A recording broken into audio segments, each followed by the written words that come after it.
ಮನೆಗೆ ಹಚ್ಚೋ ಕಬ್ಬಿನ ಗದ್ದಿ ಗುರಿ ಇವತ್ತು ಹಚ್ಚಿಬಿಟ್ರು ನೋಡ್ರಿ. ನಮಸ್ಕಾರ ದೇವ್ರ, ನಾನು ನಿಮ್ಮ ವಿಲಾಸ. ಇವತ್ತು ನಡೆದ ನೋಡ್ರಿ ಟ್ರ್ಯಾಕ್ಟರ್ಕೊಂದು 3,000 ರೂಪಾಯಿ ಬಿಸಿ ಚಾ ಕುಡಿಸಿ ಘಟನೆ ರೆಡಿಯಾಗಿ ಈಗ ಟ್ರ್ಯಾಕ್ಟರ್ ತುಂಬ ಡೀಸೆಲ್ ಗಟ್ಟಿ ಆಗಿದ್ರೆ ಏನು ಹೋಗೋದು ನೋಡ್ರಿ.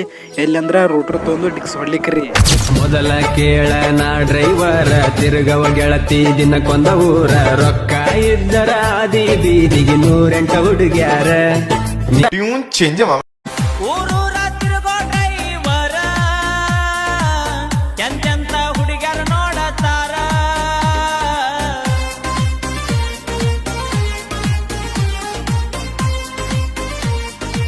ನಾನು ಟ್ರ್ಯಾಕ್ಟರ್ ಡ್ರೈವರ್ ತಿಳಿದಿ ಏನ ನನ್ನ ಹಗರ ಟ್ರ್ಯಾಕ್ಟರ್ ನಮ್ಮ ಅಣ್ಣನ್ಗೆ ಕೊಟ್ಟು ಮತ್ತೆ ಹೊಳ್ಳಿ ನಡೆದ್ ನೋಡ್ರಿ. ಎಲ್ಲಪ್ಪ ತಂದ್ರೆ ನಮ್ಮ ಮನೆ ಕಡೆ ಜರ ಅರ್ಜೆಂಟ್ ಫೋನ್ ಹಚ್ಚಾರ ಕೆಲಸದ ಬಾ ನನ್ನ ಬಂದ್ ನೋಡ್ರಿ ಹೊಲದ ಕಡೆ. ಇಲ್ಲಿ ನೋಡ್ತೀನಿ ಹೊಲದಾಗ ಜರ ಉಳ್ಳಾಗಡಿ ನೀರು ಬರೋದಿದ್ರಿ. ಇವತ್ತಿನ ಬ್ಲಾಗ್ ಚಂದ ಅನಿಸಿದ್ರೆ ನೀವು ಹೋಗ್ತದ ಲೈಕ್ ಶೇರ್ ಫಾಲೋ ಮಾಡಿಬಿಡ್ರಲ್ಲ.